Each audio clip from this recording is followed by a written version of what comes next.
On this episode of the Oklahoma Breakdown with Ikard and Lehman, presented by First Fidelity Bank, we jump right into local college football by giving you an update on what's going on at OU after the West Virginia game was postponed this weekend.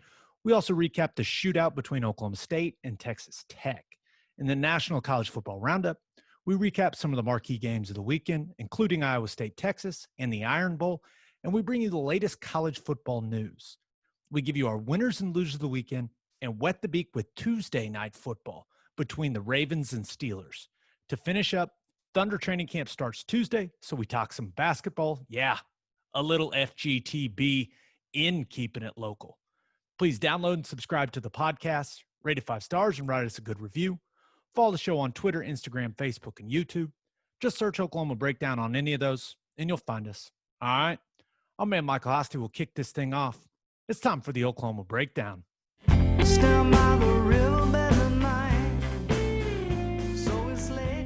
It's a beautiful Monday, November 30th, and you're listening to the Oklahoma Breakdown with Ikard and Lehman, presented by First Fidelity Bank. First Fidelity Bank is a full-service financial institution based in Oklahoma with tailored solutions for all your personal and business needs. Checking accounts, saving accounts, home loans, and much more. They do it all. Whether it's online banking from your computer or mobile banking from your phone, everything is stress-free with FFB. Making mobile deposits, paying bills online, and moving money to different accounts could not be easier. First Fidelity Bank provides free ATMs worldwide, making banking convenient wherever you are. They also give back to the community. First Fidelity Bank donates a total of more than $500,000 to local charities and educational foundations. Make your life easier and go bank at First Fidelity Bank. Visit ffb.com for more information. Now, we're recording this on Sunday night, and Ted, it sucks that the OU West Virginia game got postponed, but having this weekend off was so awesome. It was so fantastic. I wasn't sure the whole time whether to be upset, happy, feel like this time off was good, or would I rather just to go ahead, knock it out, get it over with, going to West Virginia? But after having what was kind of like a 4-day break, I got to tell you, batteries feel recharged and ready to finish off this season pretty good. So I wasn't sure at first, but in the end, I loved it. When was the last time you got to enjoy a full Thanksgiving weekend like we just did? I was thinking about it earlier, and it's got to go all the way back to like 2005 for me, because we lost early in the high school playoffs when I was a freshman at McGinnis. So we weren't playing on Thanksgiving, but my sophomore, junior, and senior year, we were always still playing. So, like, this is the first time since 2005. It's been 15 years since I've been able to enjoy Thanksgiving like this. Mine is very similar, but I think there may have been a couple of years, like, since I've been covering OU, where maybe they played on Saturday, or I don't remember all of the details, but there's always been some type of duties. And, you know, this is the first time there's never been any duties at all on this weekend that I can think of, just like you, going all the way back to probably my junior year of high school. I drank so much. I drank so much. It was so great. I got to enjoy Thanksgiving, ate way too much. Got to watch all the other college football games, got to watch the NFL games on Thursday, but also with Saturday, we got the Christmas tree put up on Saturday. I mean, it was stress-free living the last 4 or 5 days, Teddy. This was amazing. My wife, this is sad to admit, but she loves putting out the Christmas stuff. She put out the Christmas tree like 2 or 3 weeks ago. So we've been in full, like, I think it was pretty much like the weekend after Halloween, our Christmas tree was up. So we're in full Christmas mode, which, by the way, right now My living room looks like a holiday theme card right now. There's a fire going. There's a Christmas movie on the television. The stockings are hung. The Christmas tree is up. It's pretty cozy in there right now. Same. That's what we've done the last 2 days. And the only thing, we got a new Christmas tree because we knew we needed something more substantial. Now my wife's allergic to pine, so we can't have the real tree. And I'm not gonna lie, I don't handle pine that well either. I don't know, it gets me, makes me sneeze a little bit. I'm not gonna lie. So we got like this 10-foot fake tree. Now I will say it looks pretty real, but our tree topper just is not substantial enough for it. So that's what we spent Sunday doing, finding an acceptable tree topper for the new gigantic Christmas tree we've got going. That's pretty cool, though. A big Christmas tree changes the entire look of the whole house. That's awesome. Yeah. All right, Ted, let's get to the local college football. And that's brought to you by Will and Wiley Hard Seltzer. Guys, stop acting like you're too manly and just accept it. Hard seltzers are amazing, and there's only one hard seltzer that we drink on this podcast, and that is Will and Wiley Hard Seltzer from Coop Ale Works. It's perfect for any occasion. We drink it by the fire, by the Christmas tree. Yes. Yes, we do. It's made in Oklahoma, and it's absolutely delicious. Will and Wiley is customized for the Oklahoma lifestyle. Go find it right now in a store near you, and go follow them on social media at Will and Wiley. If you're drinking some because of us, tag us in your social media posts to let them know. Okay, let's start with some OU news. Ted, now, clearly, OU West Virginia was postponed because OU had several players and staff members test positive. Then you get into all the contact tracing. Those numbers start adding up quickly. But luckily, with the flexibility that the Big 12 built into the schedule, it can just be rescheduled for December 12th. So you lose what you were hoping would be a extra week of practice, getting ready for a Big 12 championship game, but not the end of the world, right? So the focus now shifts to Baylor this weekend and making sure that that game gets played. And there is some positive news. Was talking to some people Sunday, and the players, the staff, they all got COVID tested on Sunday. And if there's no more positives, staff is hoping to be back in the office Monday morning. And then they are hopeful, and the plan would be to have a full week of practice, get in a normal practice weekend in preparation for Baylor. So that's the plan, at least. And I took that to be, pretty positive, because I know there's a lot of stuff floating out there, Ted. Yeah. I think that the positives are, you hit on all of them. I think you're going to be able to have a good full week here with Baylor. Back that up with a good full week preparation against West Virginia.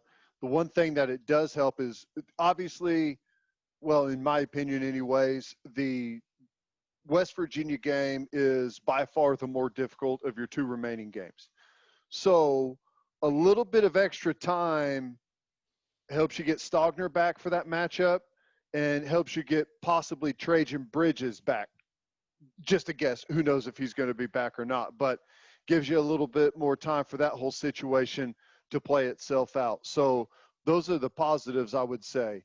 The negatives, you touched on it, is, if you do play that West Virginia game out there in Morgantown and someone takes a sprained ankle or bumps and bruises where someone has to miss a week isn't enough for them to get back and ready to go in the Big 12 championship game, where you would have had a week built in to try and get everyone back up and ready for the game. You don't have that now, but all in all, I think for the most part, I think we'll look back at this and say no harm, no foul. Yeah. Hopefully. Hopefully. I completely agree. And that's a great point on the Stogner piece, right? We had heard that they were hoping he would be back for Baylor. Now, we'll see. You would definitely think he'll be ready for West Virginia. And that West Virginia defense is good.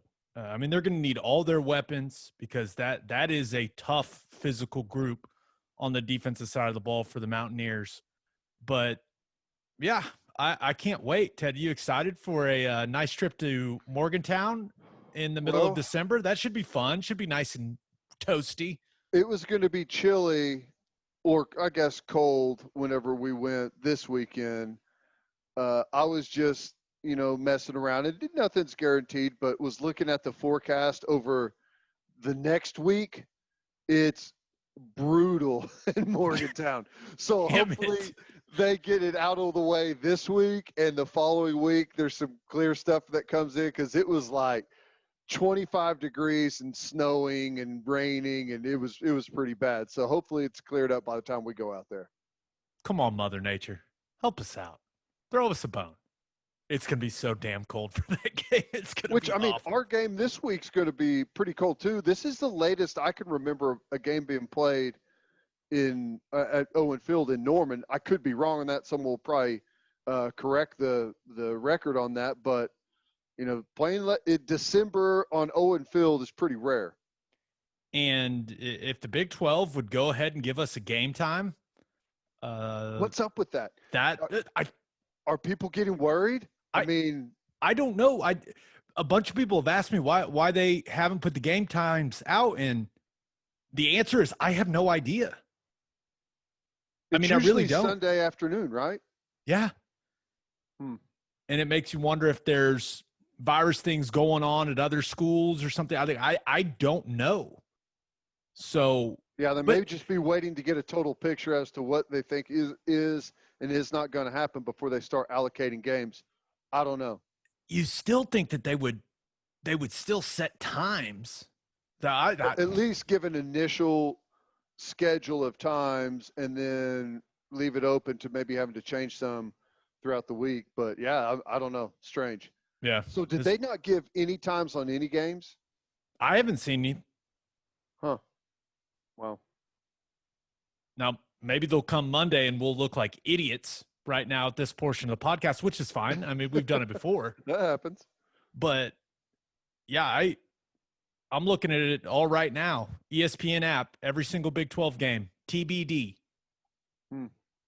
They've got lines set, but they've got no times, Ted. So, well, that's the important thing. Who cares when it's kicked off as long as we know how to bet on it? Exactly. Okay, so with Baylor beating Kansas State this weekend, and I did not expect that to be an entertaining game, and that was a great watch. Exciting finish, right?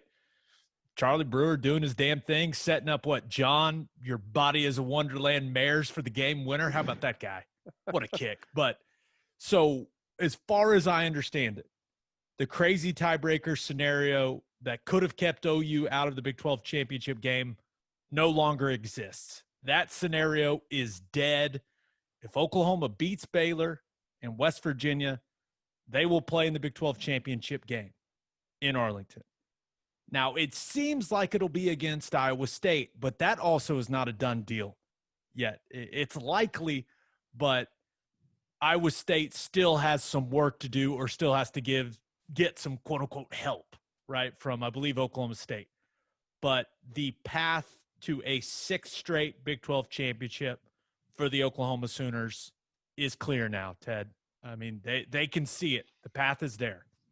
Yeah, I mean, you just got to win the game in front of you. I mean, you hate this because it's all coach talk, but the championship game doesn't matter if you don't take care of Baylor and if you don't take care of West Virginia.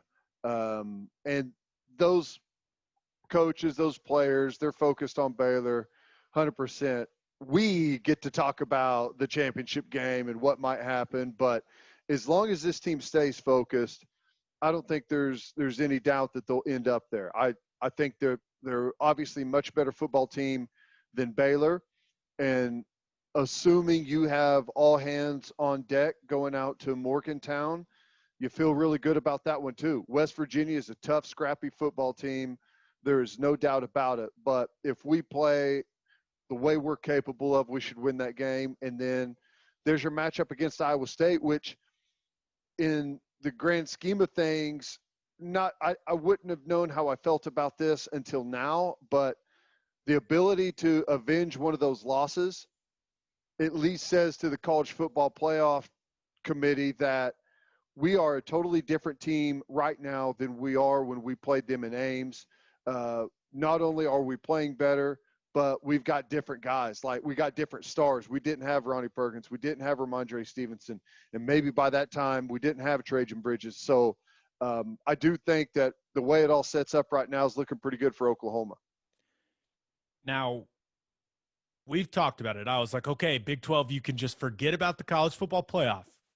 You can just enjoy seeing how this conference race shakes out. You got a lot of teams that are very close, talent-wise. The way that they're playing is going to make for a great finish. Then I spent pretty much all of Sunday morning figuring out ways that Oklahoma can get in the college football playoff. And I was like, what am I doing? Why am I doing this to myself? But, and I think we'll save this discussion for, a week or two down the road. But it's really not that complicated with what has to happen for OU to get a shot. And I'm not so sure this at the end of this season, if they keep rolling the way they're rolling, I'm not so sure this won't be their best team in the last couple of years, right? I definitely think it's better than last year's team. Not only their best team, but their best chance to win a championship. And I say that has more to do with the landscape of college football than it does with how good they actually are. I think Alabama is the clear number one. And then under that, I like Clemson, not unbeatable. I like Notre Dame, definitely not unbeatable. I like Florida, not unbeatable. I like Ohio State, not unbeatable. I mean, aside from Alabama, I think there's a bunch of teams for a bunch of different reasons this year that are good, but there's some cracks in the facade for some of those teams as to being like like an LSU from last year. I mean, Alabama's really good this year, but I don't see anyone else coming anywhere close to that. I don't see Ohio State or Clemson being anywhere close to what they were a year ago. I will indulge you, OU fans. Here it is. It's simple. All OU has to do, win out, dominate Iowa State in the Big 12 championship game. There's already a lot of people, a lot of well-respected people that cover college football for a living that are recognizing that OU is playing like one of the best four teams in the country. The chatter's already out there. It's already out there. So you've got that going for you. And just a reminder, the people on the committee talk to those people. So their opinions aren't irrelevant because the people on the committee, they have the people that they trust, that they talk to about these teams. That happens. I know that for a fact. Now, all you need, Alabama beats Florida in the SEC championship game. That takes away Florida. You need A&M to lose or struggle with Auburn. I don't even think they necessarily have to lose. I just think they maybe need to look unimpressive, kind of like the way they looked against LSU, right? I think that could get A&M out of it. You need Clemson to lose to Notre Dame in the ACC championship game. You need Cincinnati to play a close one. They don't even need to lose. You need Cincinnati to play a close one to Tulsa, and that's it. If those things happen. Let's go Tulsa. I sat down Sunday morning and looked at it, and I was like, holy shit, they can get in. I mean, they can't, is it likely? I don't know, but when you just lay out those 4 or 5 things that need to happen, it's not crazy to think that all those things can happen. I mean, I don't want to get my hopes up, but I looked at it and I was like, there's a very real chance now. I don't want to get too excited, but. Yeah. I mean, the first thing that you need to happen is very likely Alabama win out. That's pretty likely. I think they are by far the class of the SEC. The second one that you need is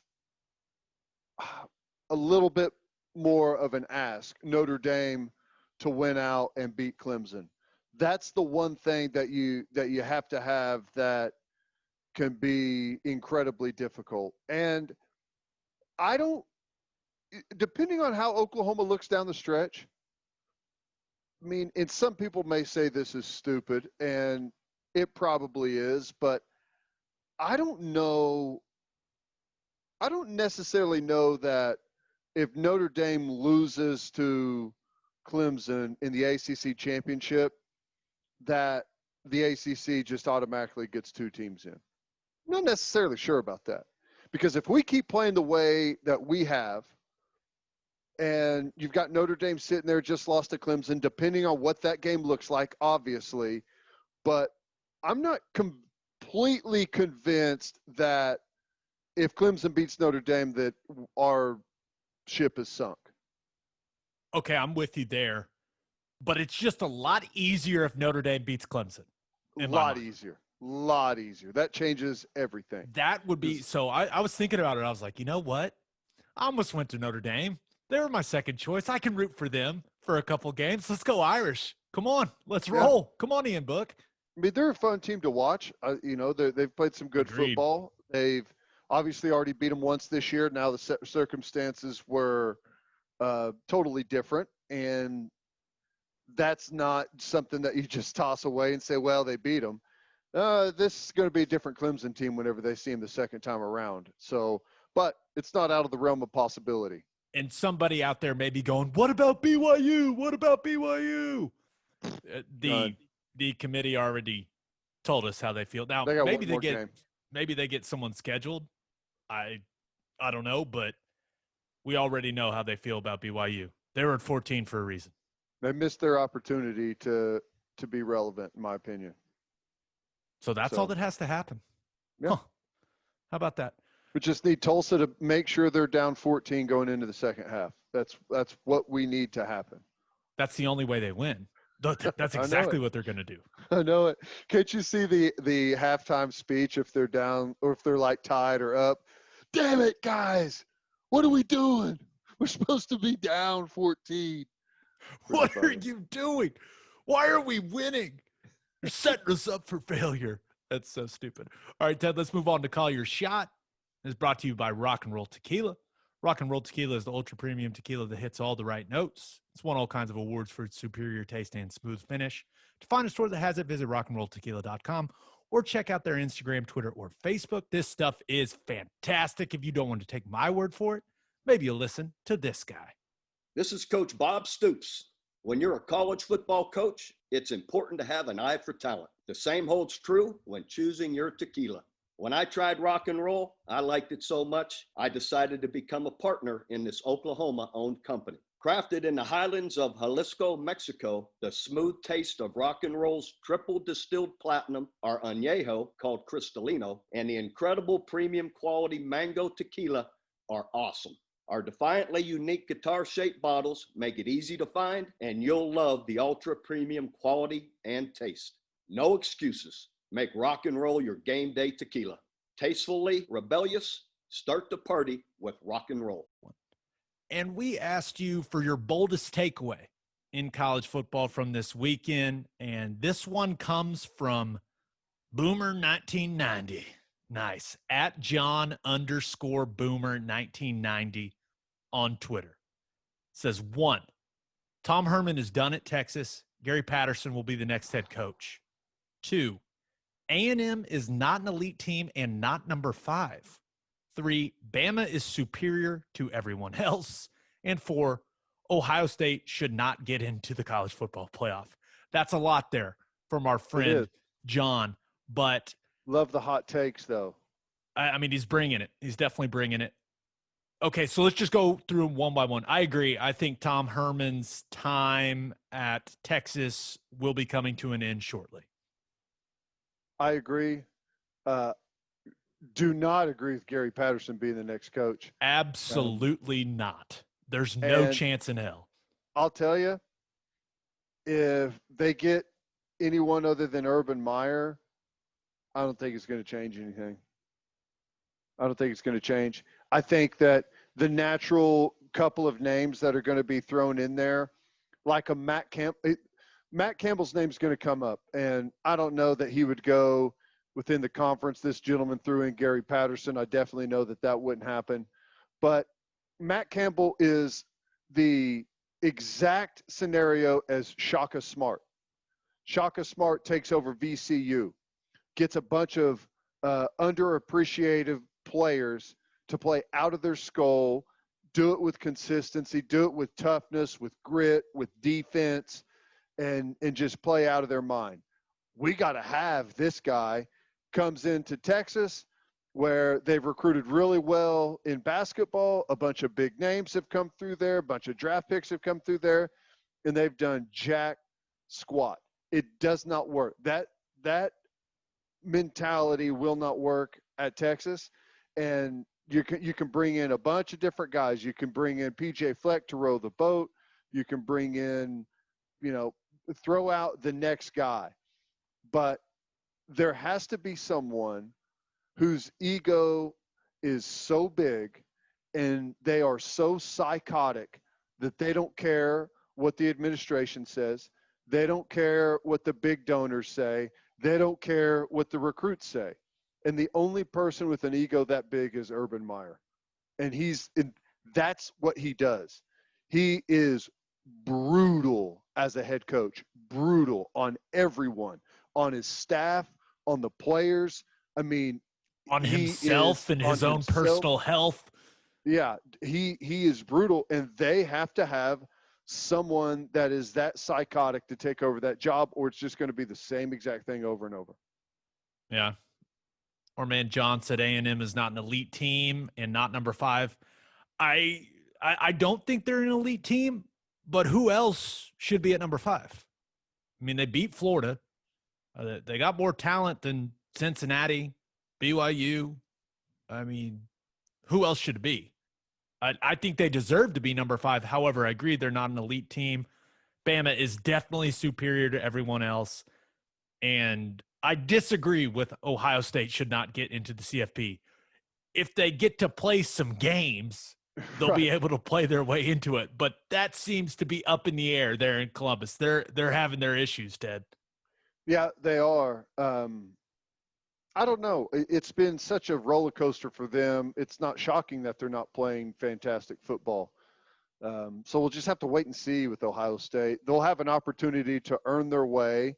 And if they do, they should get in. If they don't, well, then we'll find someone else. Which, should we add that to the scenario for Oklahoma? Hope that Ohio State keeps having canceled games for the rest of the season? I mean, that opens up a spot that you had allocated. That would not hurt anything. And actually, we had someone, Andy Mancan20 on Twitter. He jumped in to the Call Your Shot, and he said, Michigan will ruin Ohio State's season via COVID causing a cancellation of their game and eliminating Ohio State from the championship game with only 5 games played. So people are definitely thinking about it. Wow. Yeah, I mean, that's something. But, to the A&M deal, I mean, it depends how, like, everyone's classification of elite is different. I mean, if we're saying you've got to be on the same level as Alabama to be elite, well, then I've got news for you. There's one elite team this year, and it's Alabama, right? I don't know what that definition is. I know that they've got a big athletic quarterback that's playing the best football of his career. I know that they've got a really good offensive line that is big and physical. They've got skill position guys. Spiller is great. So, I mean, I actually like A&M a lot. And I do too. I mean, I just think I guess you mentioned it, everyone's kind of definition of elite is comparing people to Alabama and Clemson. I mean, guys, it's Alabama and Clemson. I mean, how many times have they played in the title game in a row? Like, I mean, it's just, there's only one Alabama, there's only one Clemson, and then Ohio State. I know it doesn't look that way right now, but they have that amount of talent in their program. And then there's a drop-off. That's just where college football is right now. It's where it's been for the last several years.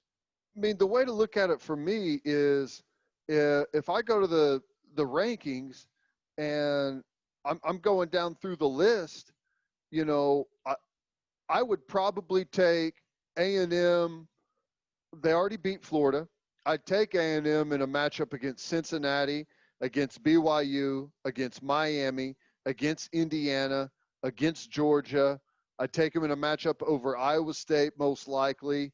Even whenever you get to 13 in Oklahoma, I think Oklahoma of that list would play them the best. And I mean, I'm not so sure in that football game. Oklahoma would probably be favored because, you know, they're kind of always favored in games like that. But I mean, I'll just tell you, it's a bad matchup for Oklahoma.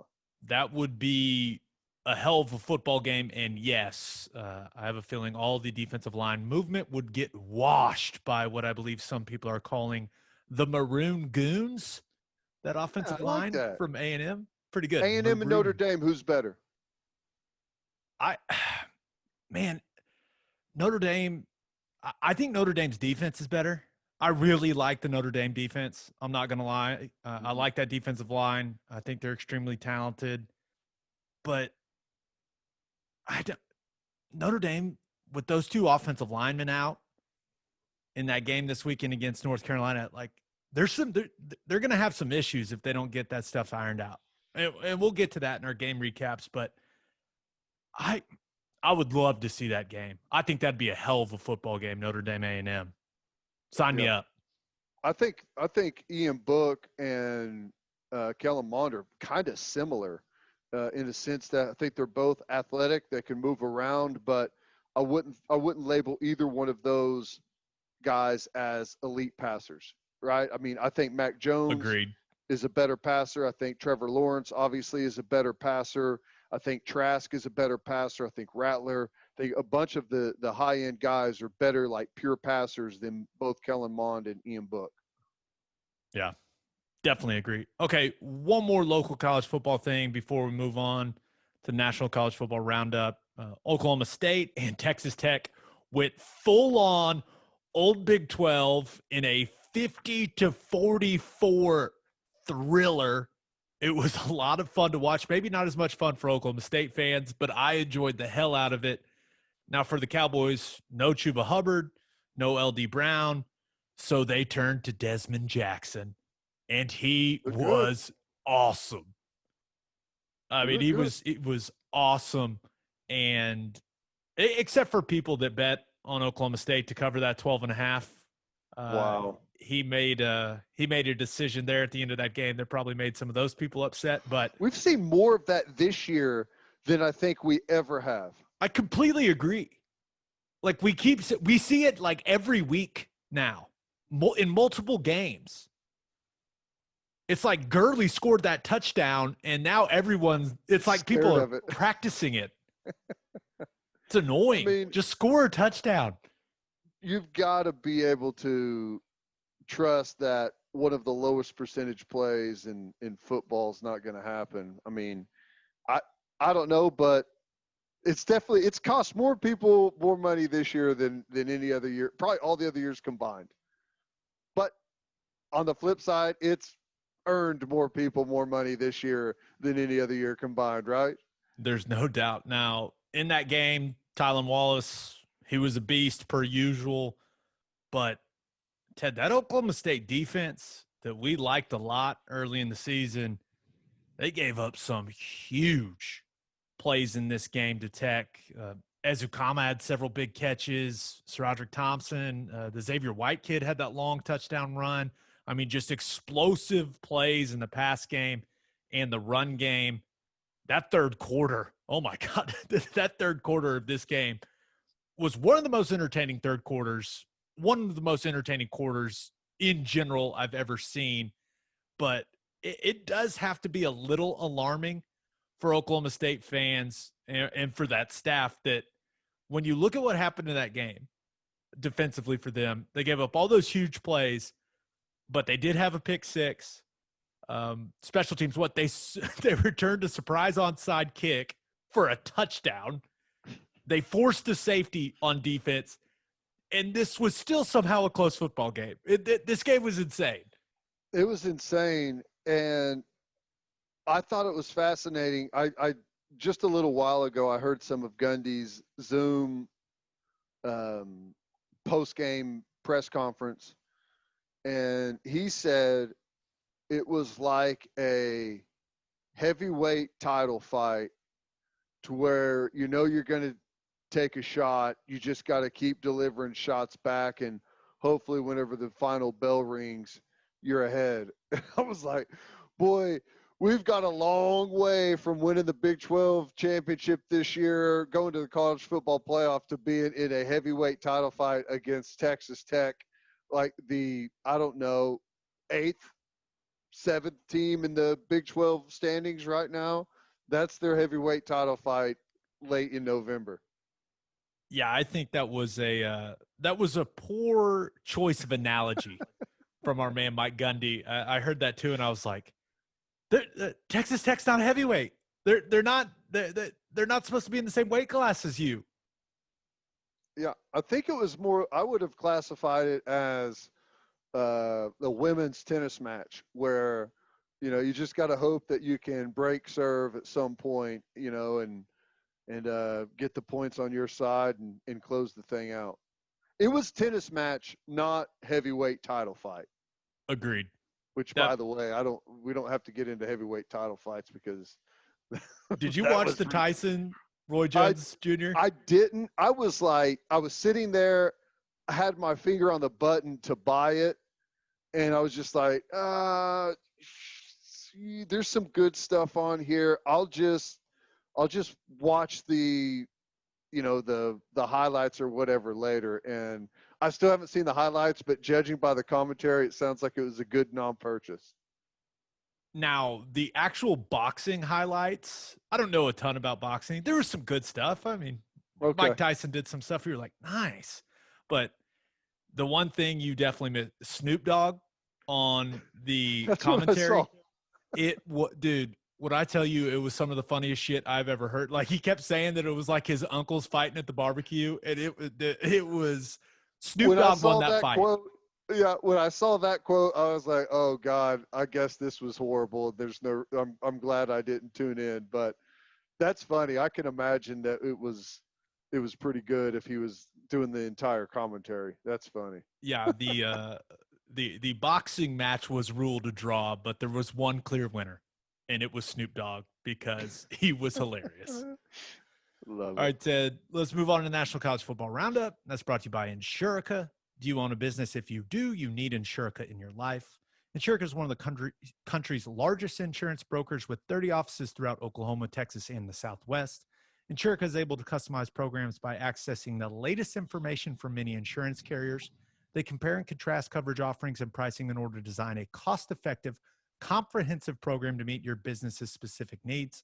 Insurica's clients become best-in-class businesses by working with Insurica's team of advisors to manage risk. Purchasing insurance is only one way to protect your business. Best-in-class businesses win by avoiding a loss in the first place. If your business partners with Insurica, you'll save huge amounts of money and take back control of your total cost of risk. I'm an Insurica client, and you should be too. If your business wants to be best in class, connect with Insurica at insurica.com. That's INSURICA.com. Okay, let's start with Iowa State going to Austin and beating Texas 23-20. Now, Ted, even though Texas had a lot of errors in this game, they had the unsuccessful fake punt. They got stuffed on the 4th and 2 instead of kicking the field goal and just taking the points. They couldn't cover Charlie Kohler in the second half, and he was just eating. And for whatever reason, they didn't just keep throwing Brennan Eagles the ball. I don't know why. He was dominating the game when they went to him. I don't know why they didn't target him 15 times. It made no sense. But that all being said, the moment was there for Sam Ehlinger. Breece Hall scores with 1:25 to go. It's Texas's senior day, and Ehlinger had the chance to go win the game with the drive in the last minute. And not only did he not go win the game, but he takes an absolutely horrible sack that makes it a 58-yard field goal for Cameron Dicker, which he barely misses, and he crushed that football. He did. was like, damn, dude. It was right down the middle for the entire way. And then, like, when it got to the goal line, it took a hard left. That was crazy. If they would have been a couple yards closer, if Ellinger doesn't take the sack, it goes in. Why does he do that? That's so unlike him at this stage in his career. It's against a 3-man rush, too. He had tons of time to throw the football away. I don't know.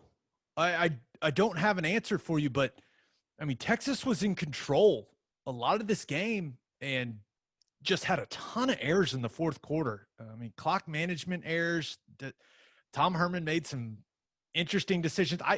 I thought the 4th and 2 was a good call. He kind of explained that it's what the analytics say to do. And anytime you got, 4th and 1.5 and you give the ball to Ellinger, we've seen it year after year after year in the Cotton Bowl, right? Like that's a pretty high percentage when it comes to converting that for Texas. But man, it was just, it felt like Texas shouldn't have lost this game. But I feel like this kind of describes Tom Herman's whole tenure at Texas, just like the lack of attention to detail, like the little things, right? And they're still getting tons of penalties, game management. You've got your senior quarterback taking an inexcusable sack. It just felt it was like a microcosm of everything that's happened since Tom Herman got to Texas. I mean, so this game was going on during my show Friday, and I had a meltdown during this football game because exactly what you talked about here. Was it the first series they threw the long touchdown to Brennan Eagles? Yes. The first series, right? Right. They go right down the field, and they don't do it again. And I'm so frustrated with a bunch of the, whether it's play calling or game plan that we see in this conference. It sucks. It is terrible. Like, these coaching staffs, I don't know what they're doing. Just get out of the way. Don't make it more difficult than it is. If you have a receiver that is 6'5", 235 pounds, and runs a 4.4, and is a great vertical threat, just don't stop throwing it. Because that defensive back, although those first two may be incomplete, I'll tell you what that guy is saying whenever Eagles goes vertical. It's like, oh, shit. Oh, my God. Don't throw it. Don't throw it here. Don't throw it here, because he can't see the ball. He doesn't know where it is. The guy he's covering is 6 inches taller than him. But they don't do it. They don't do it. It's amazing. I see it over and over in this conference nonstop, and it's just like, just get out of the way. Like, you can't see the forest for the trees right now.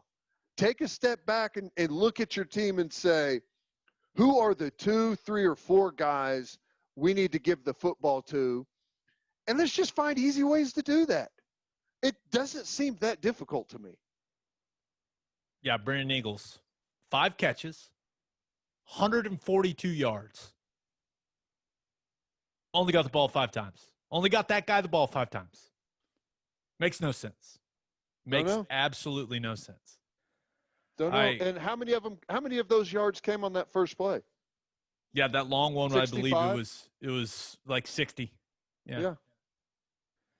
I don't know, dude. It's frustrating. Now I will say one of my favorite quotes ever from a college football player came after this game. And you know how much I love Breece Hall. Mm-hmm. And statistically, right, he had kind of a quiet game, and we thought he might, right? They might struggle to run it against that Texas defensive front that's been playing a little better, but ends up with 91 yards, had the game-winning touchdown. And the quote after the game, Teddy, we always say it's 5-star culture versus 5-star players. How quickly can Iowa State get that on a T-shirt? I love it. I love it. Not only do I love it, I would, if I was the Texas athletic director or the Texas coach or a Texas player, a Texas strength coach guy that's in the – I mean, that would, like, burn my soul. I would want to curl up in a ball, lay down on the ground, and fall asleep, or hopefully just never be seen again. Because it's true. And every single person in the Big 12 or in college football can see it, except for Texas. They can't see it.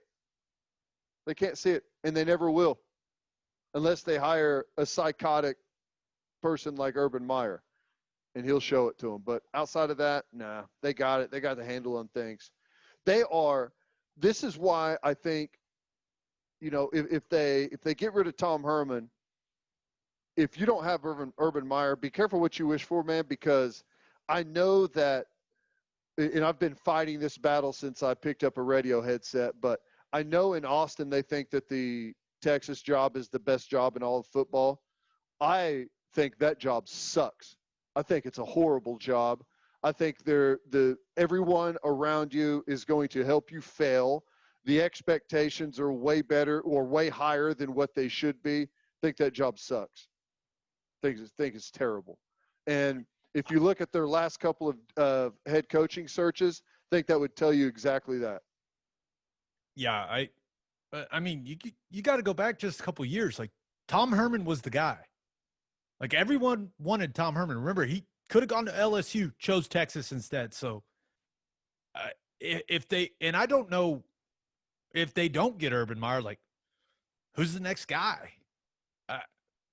That's what I'm saying. It's like, I don't know. It's be like, careful, will Billy Napier take that job? Like, why would he? Why would he? I mean, I know they're going to back up a Brinks truck, but do you want to go to Texas, get told what to do, get told how to run your football team, have your players show up as a bunch of prima donnas, and everyone in Texas point at you and say you're the reason why this thing is terrible, although it's been terrible for outside of a couple of seasons. It's been bad for, like, you know, most of their existence. There is one team in this country who year after year after year after year does far worse than what their recruiting rankings say they should. They get less out of their players than anyone else, and that's the University of Texas. Now, there has to be a reason. I don't like Tom Herman, but he knows how to coach football. Charlie Strong knows how to coach football. Like, there's something going on there whenever a guy goes in there and knows how to do things, and he gets spit up or chewed up and spit out with 5 and 7 football teams. There's something else going on there. Yeah. Well, Texas is 5-3, and that's probably why Sam Cosmi is opting out for the rest of the year for the Longhorns. You can't really blame the kid, right? This is a guy that is just going to go ahead and get ready for the draft. Has the potential to be, a lot of people think, has the potential to be a top 10 pick. So with the way that things are going, seems like a good choice. So good luck to Sam Cosmi. All right, Ted, let's move on. Notre Dame took care of business against North Carolina. They won 31-17. Now, the Notre Dame defense, it struggled early, but they ended up being the difference in this one, especially that second half. They were fantastic, and they shut Sam Howell and all those dynamic skill players for North Carolina down. They sacked Sam Howell 6 times, shut down that Carolina running game with Williams and Carter, and North Carolina didn't even score in the second half. I mean, this was a game that was tied at halftime. Kyron Williams had another big game, 3 touchdowns. Now, it did seem like Ian Book, we talked about it earlier, but he was running around a lot, right? Under a little more pressure than we've seen from him, but used that athleticism to buy some more time in this game. And I think that is a product of Notre Dame having to replace those 2 starters off that offensive line. They are going to have to get better, those 2 guys in particular, for them to get where they want to be. So we'll see if they get that worked out. But overall, you go on the road You win against a talented team, or at least a team that is talented on the offensive side of the ball. So solid road victory for Notre Dame. No, it was. I mean, we kind of know what North Carolina is right now. Really good offensively, defensively, not that great. But this was a dangerous game for Notre Dame, and we knew it was going to be all season. Been looking at this one, saying going to North Carolina late is kind of a trap game, if you want to call it that, for Notre Dame. And the fact that they've been able to, got past Boston College, not looking great. Got past North Carolina after a kind of a shoddy start there defensively. They've got Syracuse and at Wake here to close out the season. And, I mean, you got to feel pretty good about what Notre Dame's done. I mean, I don't think they are like a Clemson from years past or Alabama this year or years past or an LSU from last year, but it's a good, solid football team that, deserves their ranking right now. And I think they end up as a top 5 squad by the end of the year. Pretty good job by Notre Dame piecing everything together this year. Yeah, and I think we're all just waiting for that rematch between them and Clemson. Yep. I mean, if we're being real, so we'll see if they can do it again. We'll see. I just hope that it's a rematch where both teams are at full strength, so we can see that matchup the way it should be. Yeah, no doubt. Okay, Iron Bowl. It went about the way we thought it would. Alabama stomped Auburn 42-13, and I'm not even sure it was that close, but no Nick Saban on the sideline, and that was not a problem for the Crimson Tide. Mac Jones looked really good again, threw for 5 touchdowns. And, hey, Auburn, you may want to cover Devontae Smith. Maybe don't leave that dude wide open. Just unbelievable that they let him run free. But Alabama, just so many explosive plays offensively. I'm not sure how different this game would have been if Seth Williams didn't drop that wide open touchdown. Bo Nix actually threw a good football, and the kid dropped it. I felt so bad for him. But the big takeaway from this one, for me, is that Bo Nix, he's a good little athlete, still not very good at playing quarterback, still not very good at the whole throwing portion of things. But Ted, that Alabama defense, it's starting to come along, and they had some rough patches earlier in the year. A lot of people remember what Ole Miss did to them, right? But they've settled in.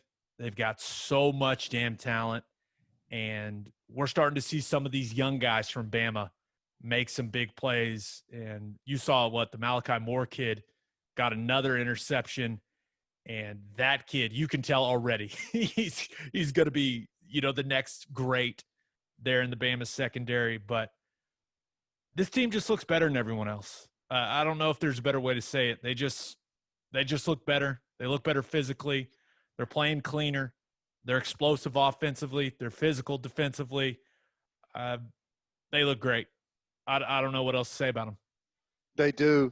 And there was a shot, it was probably early third quarter, but Auburn had the ball, and they're kind of in the huddle, and they break the huddle, kind of like a muddle huddle or whatever, but they've got the on-field camera, like the end zone shot, the camera that moves around, the sky cam.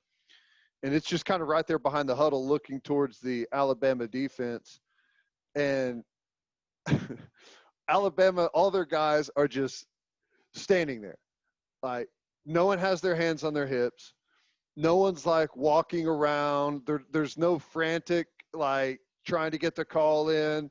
There's just a bunch of guys standing there with their arms hanging down to like just above their knee. Just look like giants across the entire shot, just standing there. And I was like, that is what a college defense is supposed to look like. That group right there, it was specimens across the board. Just creatures as far as the eyes can see. They look ridiculous, man. They're the type of team that they're starting, and they're only getting better and better players because they keep sending so many guys to the league. Like, they look as close to an NFL team as a college team can look. Like Yep. it is, and that's the way they've recruited, right? It's well documented the type of, measurements Saban and his staff are looking for, what they do. A lot of people around the country have tried to emulate their scouting, their recruiting, the way that they do it. They're just like a joke team, man. You just see them, and like you said, they were all just like staring into the guys from Auburn's souls, and I was just like, oh my gosh, these guys, they're 5-star cyborgs. That's what they are. It's unbelievable. And here's what's great. They go and they play at Alabama this is what I'm talking about with Urban Meyer and like the Texas job. Like there is so many highly recruited players there at Alabama that everyone could go in there and have this huge ego about how important they are and, how they're the reason everything works the way it does there.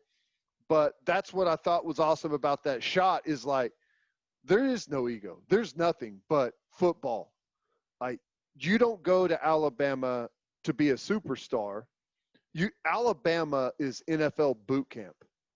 You go to Alabama to win games, to learn football, to get the absolute hell coached out of you for 3 or 4 years or however long you're there. And that's the understanding going in. That's why it's crazy because the 5-stars go there, but whenever they walk in the door, they don't act like 5-stars anymore. They act like the kid that's been looked over and has to do absolutely everything right to get on the field. No one else really replicates that. That's what's most amazing about the job Nick Saban has done there. Yeah. That's a really good way of putting it. You should you should think about a career in radio. Here's what's frustrating though. You remember the touchdown that I think Jalen Hurts scored a touchdown in the spring game. And he was like posing there in the end zone after he and all the players came up. And someone asked him after the game, would you have been able to do that at Alabama? Would Nick Saban have said something to you? And he was like, no, I would not have done that at Alabama. And doesn't that kind of tell you everything you need to know, like already right there? There's just a different mindset whenever you're there. It's certainly different, man. It's certainly different. It's working. It's working. I think that, it's obvious that it's been working for a long time for Nick Saban, but that team, this year's Alabama team looks damn good. And in my opinion, they're head and shoulders the favorite to win the national championship with what they're doing on both sides of the ball. We'll see. Mm-hmm. You never know. You never know. Which is the craziest thing is, I don't know, and we've said this a little bit with Tua, but with Alabama, it's like, I don't know that anyone can stop them. Oh, no, you're going to have to – they are going to score 40. Yeah. Like, you can book it. It's going to happen. That's why you look at some of these teams. That's why, I think Florida has a better chance of beating Alabama than A&M because Florida can score.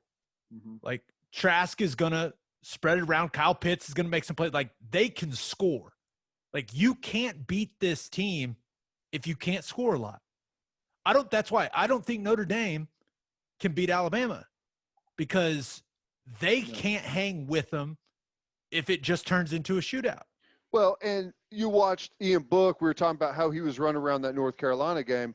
I got news for you. You don't run around the edge at quarterback against Alabama like that. Instead of being one of the more athletic guys on the field, Ian Book will check in somewhere around like number 15 out of 22 guys out there.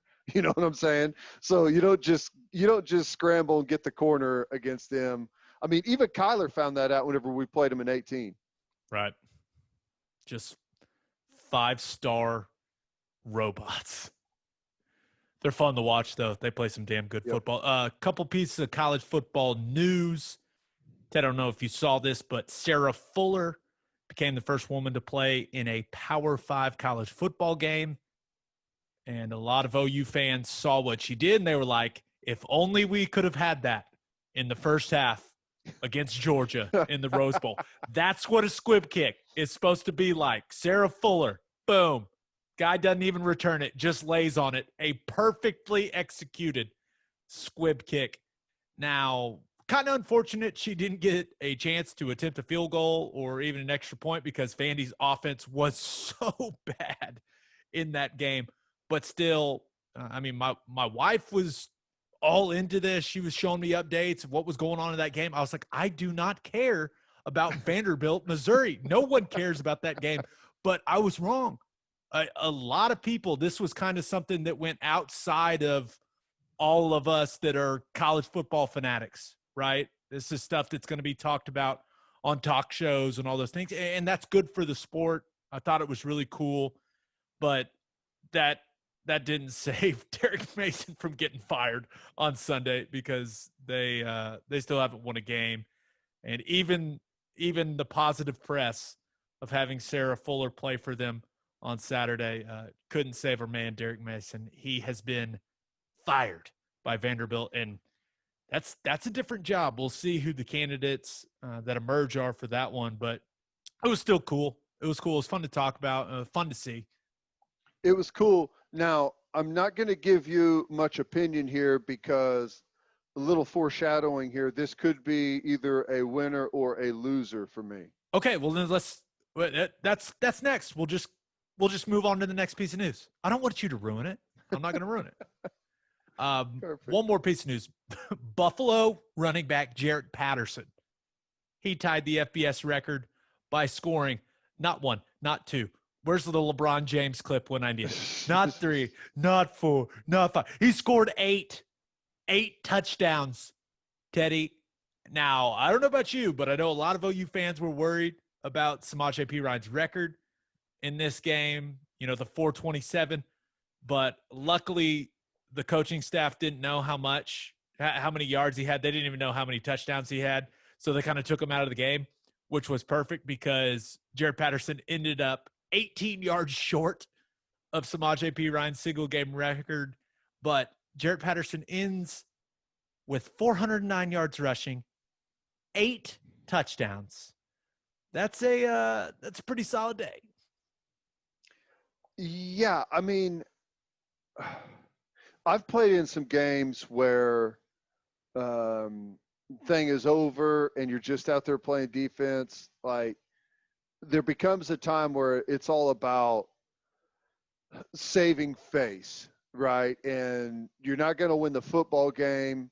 You just don't want to get embarrassed because it's going to be on film. People are going to look at it. They're going to see your last name on your jersey as you go chasing some guy down the field again on another explosive play. But these games were like, didn't a guy at Arizona State have 8 rushing touchdowns a couple years back? It's kind of the same type of game where it's just like, oh my God, please make it end.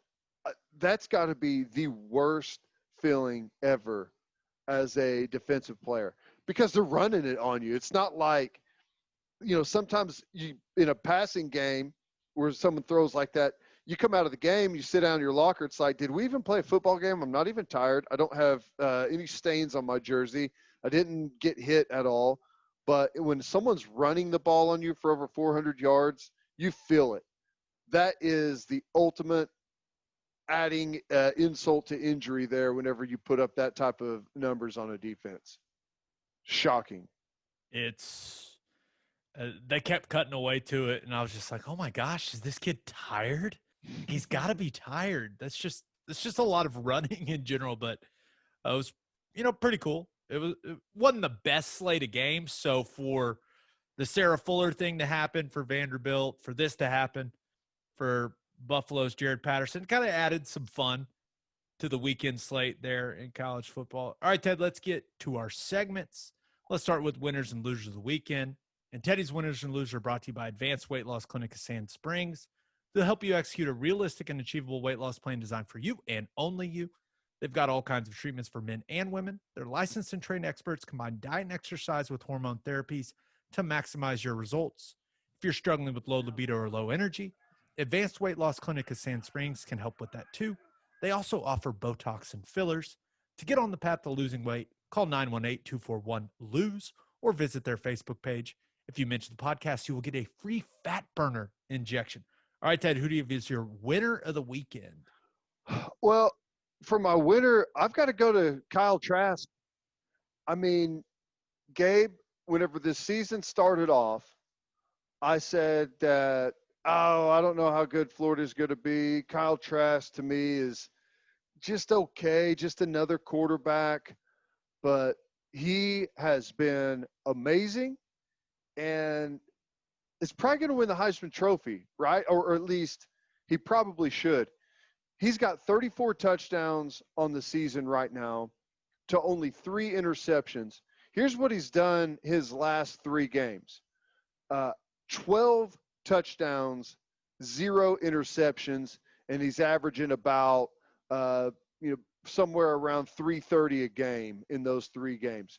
So he has totally separated himself right now statistically. A couple weeks back, he was on pace with what Joe Burrow did. I'd like to see where that is right now because the dude is absolutely on fire. And the best thing about it, and I did not see this coming, it's one thing to throw a bunch of touchdowns and, be really aggressive, push the ball down the field, but 3 interceptions, 34 touchdowns to just the 3 interceptions, that's amazing. I understand that some people don't think he has elite arm strength, and I don't think he does either. But the guy just puts the ball in good spots. He makes good decisions with the football. Now, having Kyle Pitts and guys like Kadarius Toney, that helps too. Yeah, there's no doubt. But I don't know why some people have trouble acknowledging the fact that Kyle Trask is balling. Like he is. Yeah. Maybe because he's kind of a goofy looking dude. I don't know. But the dude is playing damn good football. And if I don't think they can beat Bama, but I'm excited to watch them try. I know that. Yeah. No, I mean, I agree. I think it's going to be like we talked about earlier. If anyone can try and keep up with what Alabama's going to do offensively, it would be Florida. It's going to be way more difficult, obviously, against that Alabama defense, but they are a team that has the ability to try and match the way Alabama does. Now, the difference is Alabama's probably going to, in that game, they'll probably try to slow it way down, slow the possessions down, run the football, and try and chip away at the game that way and dominate it that way. But, yeah, they've got a chance to be able to score some points and be in that game. Yeah. My only concern is that Kyle Pitts may take some Heisman votes from him with the way that kid's playing. I know he's a beast. Remember that hit he took and missed some time because of that shot he took in the Georgia game. But, man, he is a special tight end. It's going to be interesting to see when he gets drafted, right? He is spectacular. All right, Ted, who do you have as your loser of the weekend?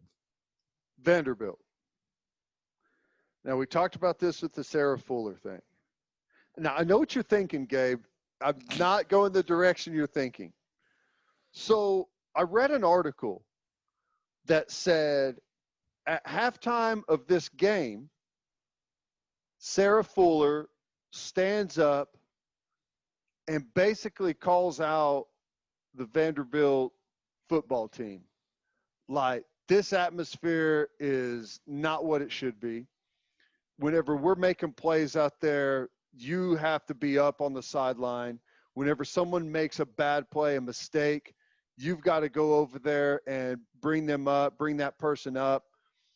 And, basically, she's been on the football team for 10 seconds and is also a kicker, but is acting like the team captain. Good for her. What I'm saying is, how bad must it be in that locker room, on that sideline, that someone has to be on that football field for 1 week and come in and essentially call out all the seniors and captains and everyone that this is not a winning atmosphere. Like, I love it for her, but that is a shot directly at everyone else in that locker room to let it get to that point. That's brutal. Brutal. I thought you were Can about you to be like, imagine that? I thought you were about to be like, and then I realized it was an Onion article. And it was all a joke. And I was like, oh my God, he's serious. This actually happened. Now, yeah, and I know that Vanderbilt had an unbelievable amount of guys opt out this year before the season. I understand that, but they're 0-8.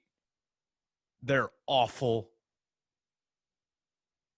That is the worst thing.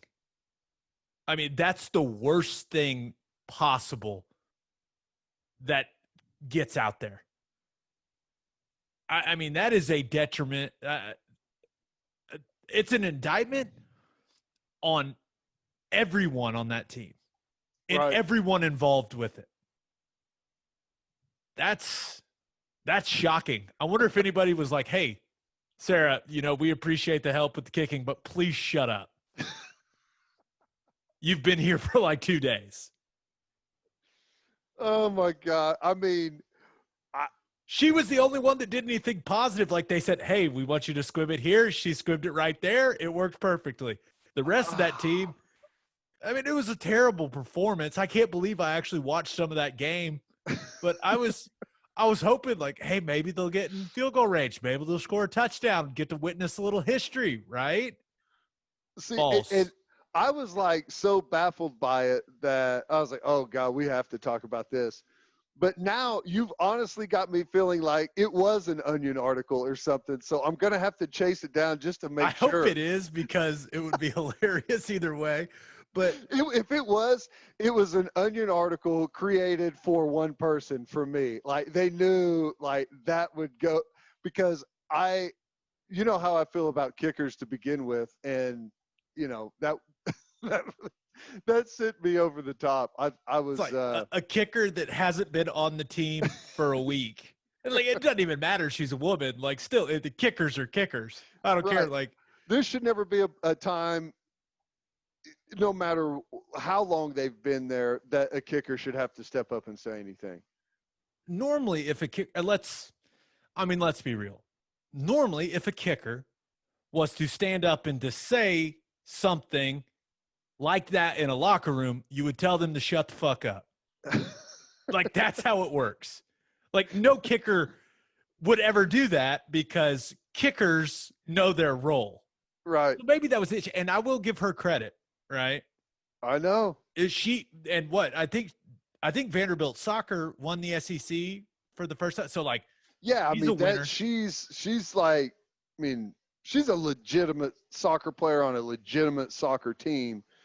So knows about like winning culture, but no kicker's making that speech. Come on, never. I'm hoping I didn't get onioned, but you've got me feeling like you're really worried about it now. I am worried about it now. I hope it's true. Okay. Hey, even if it was an Onion article, the thought of it, should be embarrassing for Vanderbilt. Yeah. Kickers don't do that. Oh my gosh. If that actually happened, could you imagine? Oh, talk about a rough week for Vanderbilt fans. Oof. For the players.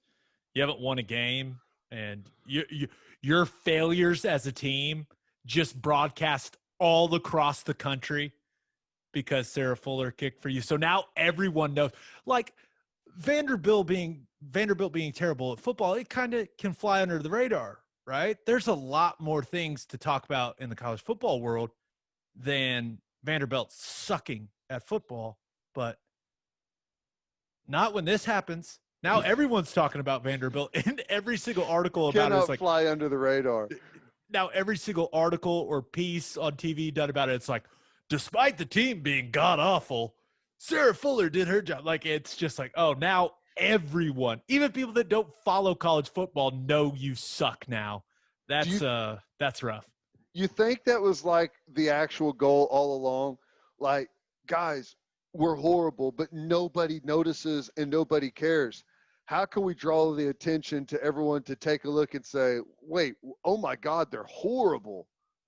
Here you go. This is it. This is the only way you can make national news. So I don't know. Fascinating. I don't know. All right. My winners and losers are brought to you by Sound Advice. A lot of us are watching our favorite football teams from home this year, which is why you need to get ready for game day with a home theater system from our friends at Sound Advice. Sound Advice can customize your home entertainment system indoors or outdoors. Sound Advice did the Wi-Fi network and all the audio visual at my new house, and it is awesome. They hide all the wires and the cable boxes so it looks great, and I can control every TV in my house from my phone, and my internet has been flawless. For the best home theater systems in the Oklahoma City area, call Sound Advice at 405-549-3880 or visit soundadviceokc.com. Okay, Ted, so my winner of the weekend, thought about going with the Cleveland Browns because despite all the nitpicking that people want to do with Baker Mayfield and with that team, they beat Jacksonville. They're 8-3. This is not college football. This is the National Football League. 8-3 is a damn good record. I don't care how much you want to complain. 8-3 is 8-3 in that league. That's how it works. It's the Browns. Yep. They're 8-3. Please keep your bitching to yourself. I know it's not perfect. It's not always going to be perfect. 8-3. I don't know how many times I need to say it. Good teams in the NFL sometimes can only win 6 games. I mean, because of circumstances and things happen and injuries and whatever else, you know, a team that has good players and is coached well sometimes can go 6-10. So to be 8-3 right now, hey, hats off. But give that team some credit. Damn. But my winner of the weekend, it has to be the New Orleans Saints defense. Because, Ted, has there ever been an easier NFL game to play in for a defensive player?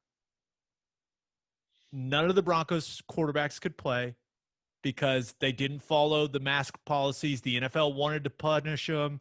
I know Drew Lock put something out there on Instagram. Drew, I'm just telling you, no one cares. You weren't able to play. All your fans are just pissed at you because they had to pay money to watch that atrocity of offensive football. But the reason the New Orleans Saints defensive players are the winners of the week is like, it cannot get any easier than that. And this is how bad it was. Okay. So they end up playing Kendall Hinton, who played some quarterback in college. He's a practice squad wide receiver. He plays some snaps at quarterback for them in this game. The Denver Broncos, in a National Football League game, completed one pass. One pass. Kendall Hinton was 1 of 9 for 13 yards. Unfortunately, he threw 2 interceptions. And this is how bad it was. And I think the NFL wanted to make an example of the Broncos. They wanted to punish them. They wanted them to get embarrassed. I read an article, which was not an Onion article. This one was real. I found it on ESPN, so we're good. I looked at it. I was like, oh, God. Good. Okay. But the Broncos, this is how much faith they had in Kendall Hinton. They tried to convince the NFL to let them play one of their quality control coaches at quarterback. They've had a guy that I'm dead serious. They had a guy, he's been there for a couple years, and they thought that he gave them the best opportunity. He had the best understanding of the offense, and he would give them the best chance of give them the best chance to win. The league said no. So the Broncos had to play the Hinton kid. And they put Philip Lindsay in the Wildcat quite a few times. They did it with a couple people, actually. But how can they say no, though? Why don't they just sign him to the roster? They said they couldn't. I'm dead serious. It's all in there. They're like, said he couldn't sign a coach to the roster. I was laughing. I was dying laughing reading that it. is fantastic. But I know this game didn't help any of the Saints players. You know, when you talk about, racking up sacks, hitting those incentives in your contract. But what a ridiculous football game. It couldn't get any easier for Saints defensive players than it did on Sunday. I'm not going to lie. I watched way too much of this game. It was on Red Zone quite a bit, and it was like watching a car wreck. I just couldn't look away. It was brutal, dude. But I was like, this is absolutely fascinating. I need to show that game to my brother, because every year my brother and I, we get together on Thanksgiving and we watch football and we root against the Dallas Cowboys. And he has himself convinced that he should be playing quarterback for the Dallas Cowboys. I'm like, I wish that's as close as we could get for a guy walking off the street playing quarterback for a football team. That's what I need to show him. He thinks steel-toed boots and all and Wranglers, he could go out there and throw for 3 touchdowns, 275 yards. I'll say this, he could probably complete one pass. But you mentioned. Oh my God! I wish they would have let Jackie Moon, go from coach to quarterback from the quality control. That is fantastic. Yeah, that's how bad it was. Whew. Boy, but was it fun to watch. I don't know if fun's the right word, but I just couldn't look away. All right, then my loser of the weekend. I thought about going with Nate Robinson because he got knocked out by Jake Paul, who, if you don't know, is a YouTuber and a total idiot. And yes, and just seems to be an awful person to be around, from what I can gather. But Nate Robinson's never going to live that down. And all those NBA guys were so pissed at him because now everyone is. So what was this like? Was this on the Tyson card or something? Like as an exhibition? I just saw. I was watching it on Twitter. I don't really know. It maybe it like was a YouTube deal. I bet. But I watched him get knocked out, and I was just like, oh, but like you're not supposed to get knocked out cold in a celebrity boxing thing. He's had a couple of fights, hadn't he? Hadn't Jake Paul fought a couple of different people, like legit MMA stuff? He definitely looked like he knew what he was doing more than Nate Robinson. I don't know who was coaching Nate. Too, isn't he? Yeah, he's a big dude. Looked like a big dude. Yeah. It was, I mean, you talk about becoming an instant meme. God. Oh, Nate Robinson was all over the internet, but that's one of those that's like, you don't take that because it is a lose-lose. You win the fight, who cares? You beat up some YouTube star. You lose the fight, oh boy. I hope the check was big for our man Nate. That's all I hope, because it's going to take a long, long time for people to forget that one. But he's not my loser of the week. I also thought about going with the Raiders because what was that?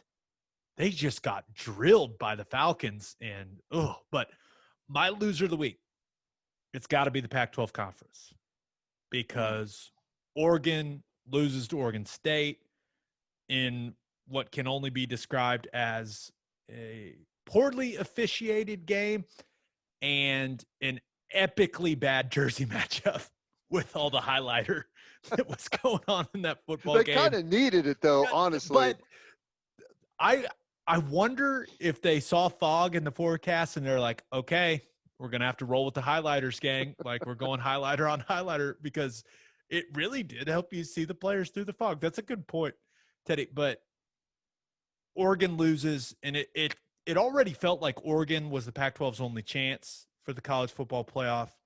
But after they lose this game, it almost feels like the Pac-12 just doesn't matter this season anymore. And I hate to say it that way, because I know Washington and USC, they're still undefeated. I understand that. But neither of those teams have looked any good.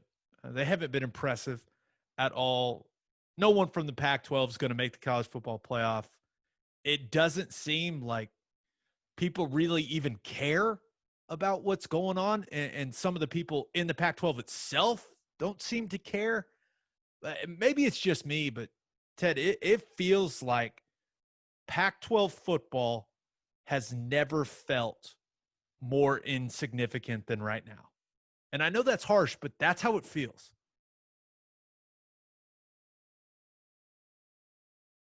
You're right. And it also is like there's no sign of it really changing either, is there? I mean, it's a long way to fall from what we've seen those old USC teams in the early 2000s, how good those teams were. You know, Oregon had their run. They made the championship the first year of the college football playoff and with Marcus Mariota, and we're close. But, man, I don't know, man. I don't see it changing. And the real problem is if you're a college football player, this pandemic has been so bad for the Pac-12 because it shows that, you know, it's made everything more obvious. Like the places that really care about football, it's made it really obvious that they really care about football. The places that don't care about football, it's made it really obvious that they don't care about football. And I mean, it's glaringly clear that if you are a big time football player, there's no reason to stay in the Pac-12. There's no reason to stay west of the Colorado Rockies. There's really not. And I bet they're going to start losing more and more. California still puts out a bunch of really good athletes, and Oregon's been getting quite a few of them. USC still gets some of them, but my guess is those guys are going to slowly but surely start going other places in bigger numbers. So this just popped into my brain just with what you said right there. You mentioned Oregon is, I mean, and they've got a really good class right now. Mario Cristobal. They've recruited well. I just want your instant reaction. Mario Cristobal, head coach at Texas. Thoughts? I mean, nope. I don't think it does anything more than what you want someone that gets more out of their players. Does Mario Cristobal get more out of his players or about what they just lost to Oregon State? Just lost to Oregon State. How are you going to put that over with your donors? You know, I mean, I like Cristobal, but dude, it's really hard to just sit down and think about like who's good for Texas. It's just hard to think about. But I'm telling you, there's only one coach that will win and change that program, and it's Urban Meyer. I cannot be convinced otherwise. Everyone else they'll walk all over them. Fair enough. All right. Let's move on to What the Beak. It's brought to you by Tim Hughes Custom Homes. Are you looking to build your dream home? If so, Tim Hughes is the man you're looking for. Tim Hughes Custom Homes is a one-stop shop for all your home building needs. He can find you a lot. He can find you an architect. He'll find you financing. And of course, he can build your dream home exactly the way you want it. Sounds too good to be true, right? Well, Tim found my wife and me a lot. He found us an architect and built our new house. Tim and his team were so easy to work with. He is still helping us when we have questions about things around the house. He's also built several office buildings. So if your business is looking to build a custom office, Tim Hughes is your man. You can see Tim's custom builds throughout Gaillardia, Nichols Hills, Oak Tree, Stone Mill, and Rose Creek. It is a great time to build the house of your dreams.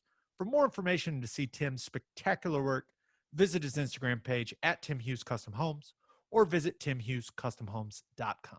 Okay, so Monday Night Football is Seahawks and Eagles. This game does have some intrigue because it's always fun watching Russell Wilson. It's always fun just staring at DK Metcalf and how he looks physically. There's also reports, right? Jalen Hurts getting some first-team snaps. Now, we don't know if he's going to start, but maybe he'll get some run in this game. But, Teddy, we have Tuesday Night Football this week. And it's more intriguing because the Ravens will be traveling to Pittsburgh to take on the undefeated Pittsburgh Steelers. And the Steelers are a 10-point favorite 10 because the best part about this game, we really have no clue who is playing for the Ravens because here's just a few guys that are on the COVID list for Baltimore. Lamar Jackson, Mark Ingram, J.K. Dobbins, Mark Andrews, Matthew Judon. You may have heard of a few of those human beings. They've had at least, I think I read last 11 guys, at least 11 guys test positive. And then you start including the high risk, close contacts, whatever the hell you want to call it. They got a bunch of players on the COVID-19 list. Now the Steelers, they won't have James Conner, right? The running back. He tested positive for COVID-19, but I have no idea what to expect in this football game. I'm not even sure this football game is even going to happen, but it seems to be clear that the NFL, they don't want to cancel games. So I'm thinking it's going to get played, but Tuesday night, COVID Bowl, are you laying the 10, Lehman? 10. Yes. Yeah, all day long. I'd lay the 10 if it was played on Sunday night and both teams are fully healthy. I'd lay the 10 if it was played Monday. Dude, Ravens are in a bad spot right now. Lamar Jackson's not playing well. I like where the Steelers are at. I've also kind of put myself in the Steelers' corner this year. They were my Super Bowl pick, so there is an extreme amount of bias there by me, but I think they're just a better football team.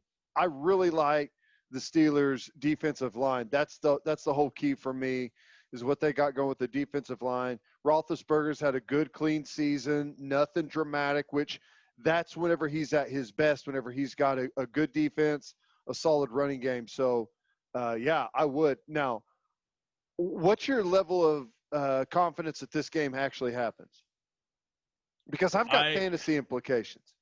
I'm trying to decide between a guy that's going to play Monday night or going to play Tuesday night. And I'd rather play the guy that's playing Tuesday night, but I don't know if it's going to happen. And if I don't make the proper decision there, it could be deadly.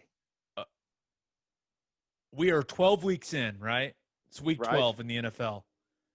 Not a single game's been canceled. It's true. Not a single one. I mean, we had a team trying to play a quality control guy at quarterback, and they still played the football game. The NFL just made the Broncos play without a quarterback.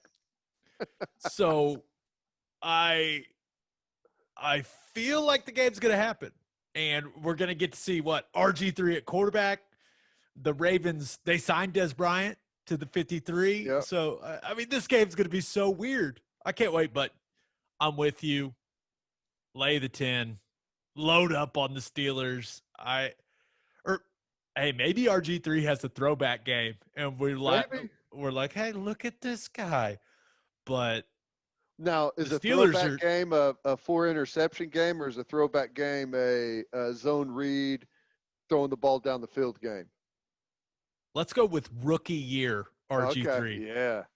Before the injuries started piling up. I don't know. This is going to be a weird game. That's why I picked it. But I think we both like the Steelers. Sunday, Monday, Tuesday night football. Let's go. Or is it a night game? Is it Tuesday night? Yeah. What happens if they were playing like Tuesday at noon? Well, I don't know. That's what part of me was thinking, well, I mean, are you sure it's a night game? But I don't know. I love it. All right. Let's just play a game every night of the week this year, man. Come on. That's what the Mac's been doing for years. They got to figure it out, man. That's right. All right, let's finish up with everyone's favorite segment, and that's Keeping It Local, where we highlight what's going on in the great state of Oklahoma, and that's brought to you by Bishop McGuinness Catholic High School. As schools reopened in the fall, parents wanted to provide the best possible educational experience and spiritual development for their children, so they sent them to Bishop McGuinness Catholic High School. A 1-to-1 iPad setting makes McGuinness students fully prepared to continue high-level learning from home. A 12-to-1 student-to-teacher ratio guarantees no student is overlooked, in addition to athletic programs and clubs. Bishop McGuinness's college prep curriculum offers 22 AP courses. Financial aid is available. For more information, visit bmchs.org. Teddy, this is hard to believe, but the Thunder, they start training camp on Tuesday. It's crazy. What? I mean, it's here. And so here's a few details just because it's here, and I don't think anyone's ready for it, but you know what? We're going to do the damn thing. So the first 5 days of training camp will just be individual workouts. So can't do anything as a team until December 6th, which may be good because Al Horford and Theo Maledon aren't technically on the team until December 8th, when that trade with the 76ers will go through. And only God knows how long George Hill and Trevor Ariza will be on this roster, but they're on the roster. They're on the squad. So, we're going to cheer them on until they're not. We'll see when Sam Presti is able to move those guys, which I'm sure is part of the plan, but I'm sure they'll be moved as quickly as possible. I don't know when that will be, but I look forward to cheering for George Hill for a little bit. Guy can shoot the three. Love that. That's fun to watch. But I won't lie. I was thinking about, okay, I need to get in the right mental space as this season rapidly approaches. And of course, I'm mentally preparing for this team to be very bad, which it needs to be, right? That would be the best thing for the organization moving forward. You go back and you look at the couple of years before, the Sonics drafted Durant and then Westbrook, and then how this thing got rolling in Oklahoma City. They were really, really, really bad. And that set them up with those picks. And we all know that Presti's got all these picks. So that's kind of the formula. But I am kind of excited to see the young guys. The Pokachevsky dude, hey, bring all the fanny packs. Let's roll. I hope you gain some weight, man, but I'm going to be cheered for you. The skill set, I don't know how much he's going to play. I don't know if he's going to be in the G League. I mean, he couldn't even make it to the A League there where he was playing. But you know what? Let's get weird. And I do think a lot of people like the Maledon kid, thought he was going to be a lottery pick, just didn't play much on his team over there in France. But I'm intrigued by the young Europeans. I mean, let's see what these kids got. And they're coming straight over. So also give me all the Dort, give me all the Darius Baisley. Can Shea Gilgeous-Alexander be a number one guy? I know this team's going to be really bad, but as training camp opens this week, let's see what they got. Why not? Let's enjoy this for what it is. They're going to suck, but there could be some really fun things to watch. There could be. So what's the deal with the Pokuchevsky and the fanny pack? Is that just like a shot at the Eastern Europeans, or is there like pictures of him in fanny pack? There are pictures of him in quite the outfit as he was leaving. I'm guessing he was leaving Serbia. I'm not entirely sure. I didn't do a ton of research, but it was posted on, I think he's got like a fan account, Instagram, that posted it. It was making its rounds with the people that cover the Thunder closely locally.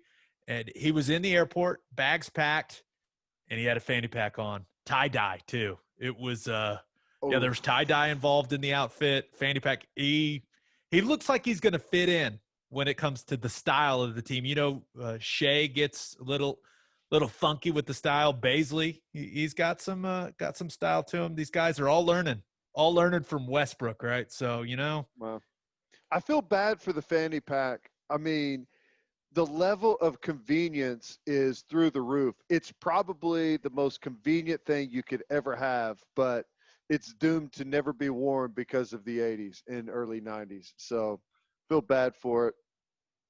I disagree. I think a lot of people, and also it's been brought back with women, but they just call them belt bags.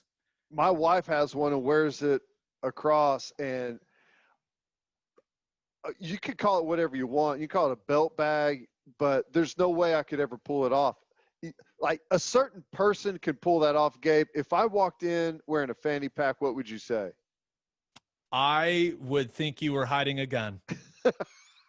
That's my instant reaction. Now, why do you think I think they're so convenient? If someone, if a loyal listener would like to send Teddy a fanny pack, let me know. Hop into my DMs on Twitter at Gabe Ikard. We'll get you the necessary details to get Ted Lehman a fanny pack, because I think we all like to see that. That's, if that's what the people want, that's what the people will get. Damn right. But you're right. I am excited about this team. Watching the young guys get better will be fun, and it's always nice to see the development and not care that they suck and actually be happy that they suck. So it's a weird spot to be in, but it'll make the season unique, but hopefully fun. Yeah. I call this no expectations basketball. It's going to be fun. There's going to be some moments, right, when you're feeling like, oh my gosh, am I getting emotionally invested again? That happened with last year's team, right? Because they're playing so hard and Chris Paul was doing his thing, and you're like, okay, I'm in. I don't think we're going to have that moment this season, but the first preseason game, December 12th, it is upon us, people. So we'll have to see when we bring back FGTB, Football Guys Talking Basketball. Because once the season starts, we really don't have a choice. I mean, we got to give the people what they want, Ted. Yeah, it's inevitable. It's going to be coming back. I just hope there's something there to talk about. Yeah, Pokachevsky fanny pack. Are you not listening? We'll create something for sure. Yeah. All right. Episode 64 in the books. We'll have a new podcast that'll drop Thursday morning. Just a reminder, you can hear Teddy from 2 to 6 on Sports Talk 1400. You can hear me from 3 to 5 on SiriusXM Big 12 Radio, channel 375. Hope you all have a great week. Until next time, we appreciate y'all for listening, and do what you always do.